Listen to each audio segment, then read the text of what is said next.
Hey, what's up guys? Vic here with Striker's Reptiles.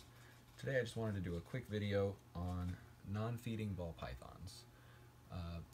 It's very common for ball pythons to go off their food, but one piece of advice we hear being passed around that isn't our favorite is that it's perfectly normal and that you should just ignore it until your ball python starts eating again.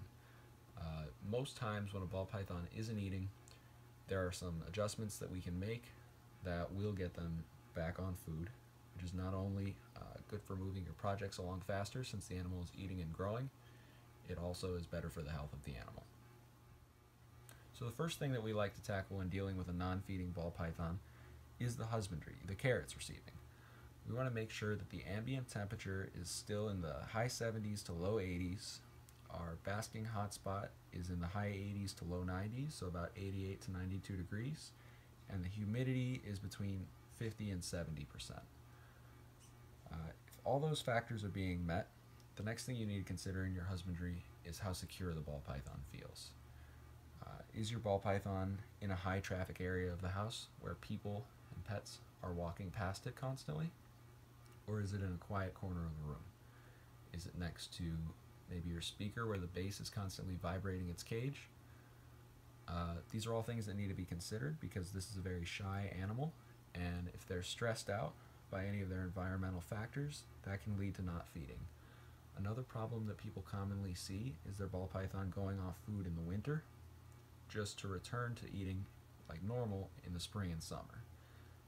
Usually the cause of this, unless your ball python is actively being bred, is a drop in temperature, ambient temperature in the ball python's cage, which needs to be accounted for every winter. So basically, if you're keeping your ambient temperature of your cage in the low 80s throughout the summer, but then the temperature outside and the temperature in your house drops significantly in the winter, you're going to need to strengthen the output of your heat source to keep the ambient temperature the same in the cage. So if your ball python is still not eating, even though your husbandry is on point, we're going to need to dig a little deeper in order to get them feeding again. We can do that by understanding how they feed in the wild. Ball pythons hunt by entering rodent burrows and taking up residence after eating the inhabitants. They then wait for more rodents to come through the area, during which time they eat those as well. The only time that the ball python leaves the burrow is after they poop. They know that their smell is now in the burrow, and chances are no more rodents are going to enter the burrow. During that time, they leave the burrow and go to find a new one.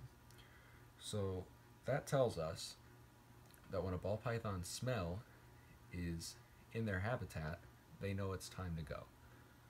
For that reason, one of the best ways you can get a ball python eating again is to scrub its enclosure clean. Now, by doing this, and some people say, the opposite, we scrub the enclosure clean in order to tell the ball python that it's basically in a new burrow where it should expect to find some rodents very soon. Another thing that we can do is change the tub size that it's in to simulate being in a new burrow. If it's in a tank, you can put it in a different tank. We'll usually start by trying with a smaller tub, but you can try a bigger tub as well. We just want to change up the environment so that the ball python knows it's in a new and secure place to feed. Alright, so once you've got your ball python in its new tub, it's nice and clean, you're going to want to give it a few days to get acclimated, and then you can go ahead and offer it some food. Now, if that still doesn't work, our next step at this point would be to switch up the ball python's prey item. If you're offering it a medium rat, maybe try offering it a small rat. Just downgrade the size a little bit, so if you're offering it a jumbo mouse, try a regular large mouse. Something else that we love to do for picky ball pythons is offer an African soft-furred rat. Some people say that African soft-furred rats are addictive, and if you offer one once, the snake won't eat anything else. In our experience, that's completely untrue. All of our snakes eat a mix of mice, rats, and African soft-furred rats. Alright guys, now we want to hear your feedback in the comments. If you've used any techniques that have gotten your ball pythons back on food, or if you've used these techniques and they worked, please let us know. We'd love to hear from you. Please give us a like and a subscription. We'd really appreciate it. And that's our video. Thank you guys very much and have a great day.